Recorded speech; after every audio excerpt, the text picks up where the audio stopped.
A warm welcome to today's video explaining philosophical or logical behaviourism for A-Level Philosophy. Now, behaviourism is the first physicalist theory that we're going to look at, and so I'll briefly explain physicalism as well. Physicalism arose from the continued development of science, and that manifesting more and more problems for this idea of substance dualism, that there was this mystical, metaphysical world, and there are conceptual problems with substance dualism, but it became especially clear with the development of science in the sort of 19th and 20th centuries that the Cartesian model just wouldn't cut it. And so physicalism is this idea that everything in the universe is physical, and that includes mental states. Hard behaviourism and soft behaviourism, these are the first two attempts that we're going to look at.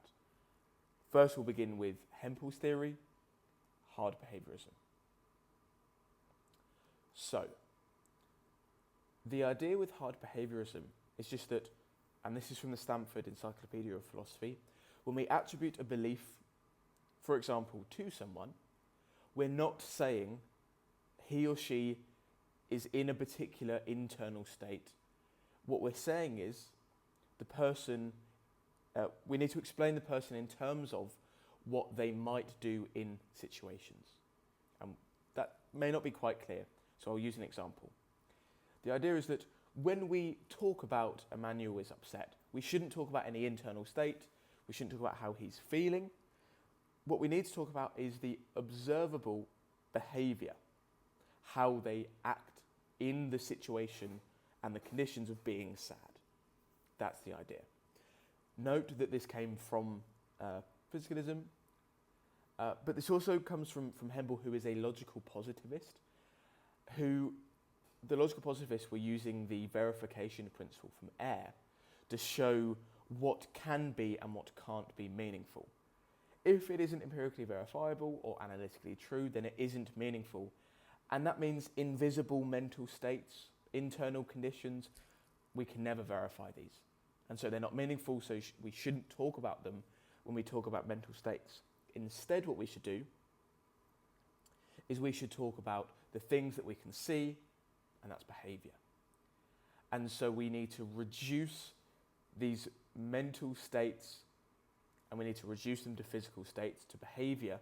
But not only do we reduce them, we replace the words that we're using, because the words that we use to describe these invisible things are not meaningful.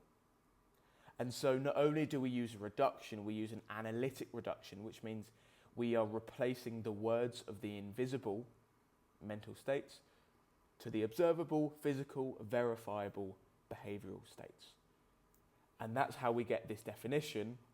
All propositions about mental states can be reduced without loss of meaning to propositions using bodily states and movements, behaviour. So mental states are behavioural states in hard behaviourism. That's the first theory that we need to look at. Gilbert Ryle has a softer version. Now, from the soft versus hard distinction, we can see that maybe the hard distinction might be too extreme. The soft version can deal with some of the issues that the hard version fails with. And so this is a useful place to go in your essay. If you've knocked down hard behaviourism, you can bring in Ryle's theory. What is Ryle's theory? Well, he argues that we need to translate this sort of mental language, the Cartesian, invisible, ghostly language, that's what Ryle calls it, we translate it into conditional statements. Conditional statements are if-then statements to what the individual would do in various circumstances. So instead of having mental states is always the behaviour, and the behaviour is just the mental states, here we have if-then statements that translate the mental state into the physical state. So, if David is angry, then he will curse. That's the idea. And this can explain things that I might have a desire to do a certain thing. I might have a desire to, have a pint or something. And the idea is just that I will do that and my behaviour will represent that if there's no other thing affecting that decision. So if I stub my toe, then I'll have a certain physical reaction. But if I stub my toe and I want to call out, but I'm in a silent place in a library where I can't make any noise, I might instead do something else. So the relationship between behaviour and the mental doesn't have to be necessary, and we can explain why we might have a mental state. We might have a tendency towards certain things and acting in certain ways, but I don't always have to act in that particular way. And this can fix some of the issues, as I've said. So all other things being equal, we will have the mental state that will dispose us to act in certain ways, but it doesn't always need to be the case for Ryle. That's philosophical behaviourism. Next, what we're going to do is look at the various criticisms of behaviourism. There are a lot. And so I'm going to try and work through these reasonably quickly, starting with the appeal to dualism. So the idea here is that with any physicalist theory, you can appeal to arguments that are arguing the opposite. Right. So you can look at any of Descartes' arguments, you can look at P-zombies or merry knowledge. What I'm particularly going to look at here is introspection. This is something that Descartes uses. Introspection is this idea of looking inwards. I can look inwards and I can think. That seems to me more certain than any view about behaviour. Behaviour requires reference to the external world. My knowledge of the external world, as we saw in epistemology, is doubtable.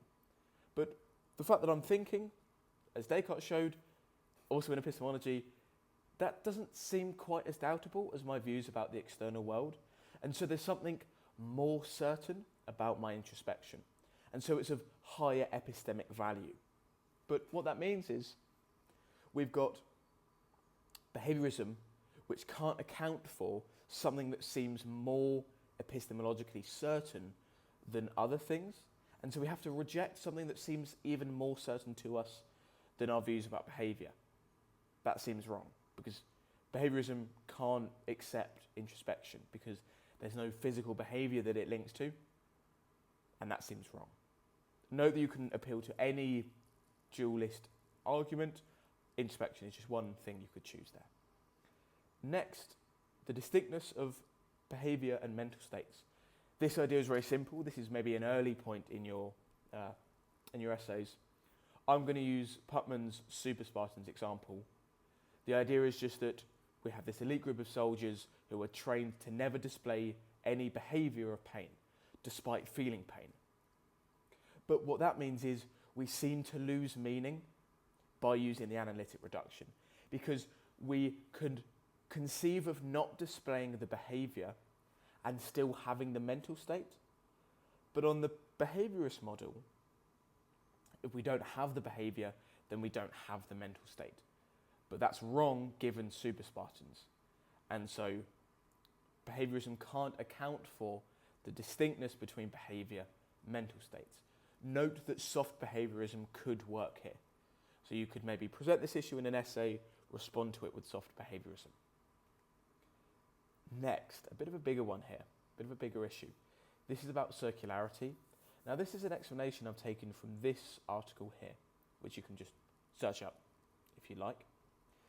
The idea is, and these both circularity and multiple realizability fit into issues defining mental state satisfactorily. The idea for circularity, it's very simple. The idea is that when we consider the statement like, Rick takes a painkiller because he has a headache, and we try and analyse what that actually means. So we try and explain the mental state. What do we do? Okay, we can break down he has a headache to something like he's in pain, because that's just true. I mean, a headache is painful. He's taking a painkiller because he has a headache, because he's in pain. Okay, but that means, what it means to have the mental state of pain is to just have a disposition towards certain behaviour. One of those dispositions we would consider being trying to get out of that pain. because pain is painful, right? We don't want to be in pain. But what that means is, if we actually analyse this, we can read this whole analysis as follows. Rick took the painkiller because he was disposed to take a painkiller, right? Because if he's in pain, he has a disposition towards getting out of pain. Getting out of pain is taking the painkiller.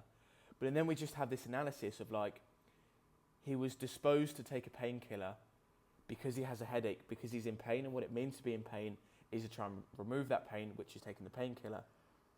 And we have this circular analysis that doesn't really lead us anywhere. That's the issue of circularity here in trying to explain fully mental states. Just as important in an issue is multi-realizability. The idea here is just that we can have various mental states which lead to the same behaviour. Here the example is kicking a football, but that means the analytic reduction can't account for this. By explaining, because the relationship has to be necessary, because behaviour states are just mental states, kicking a football isn't enough analysis because it can't tell us what mental state is specifically being expressed here. Is it kicking the ball away from someone or towards someone? Is it scoring a goal or defending one? It doesn't really seem clear here. In the same way, if I have the same mental state, which is anger, then that could manifest in different ways. I could be silent and give people the silent treatment. I could shout and curse. I could be aggressive. There's various things that could happen. Again, the analytic reduction cannot account for this because crying, for example, could be happiness or sadness. And just by observing the behaviour alone, I can't find out which is actually going on. And so behaviorism can't account for multiple realizability of mental states. And then finally, sort of an epistemic problem, the issue of self-knowledge, knowledge of others. For behaviorism, mental states are behavioural states, which means all we need to know about mental states is the behaviour. Because remember, we don't lose any meaning by just talking about behaviour. I can observe my own behaviour, I can observe everyone else's behaviour, but I seem to uniquely know my own mental states. I can know the particular nature of my sadness or grief or anger or headache or whatever. And that seems completely different. I can empathise with other people's pain, I can see that other people are in pain, but I sort of know my own pain more intimately than I know anyone else's pain. But for behaviorism, we can't account for that. Because if thinking about my own mental states gives me more knowledge, then there's more to mental states than purely physical things. And so, given that I can know uniquely about my own mental states, beyond behaviour, there seems to be more about mental states beyond behaviour alone. Okay, they are all the issues that you need to understand for this. In the video description, I've got practice questions and I've got links to the resources used in this video and some other helpful links as well. I hope you found this video helpful and I hope you find those resources helpful as well. Thank you for watching.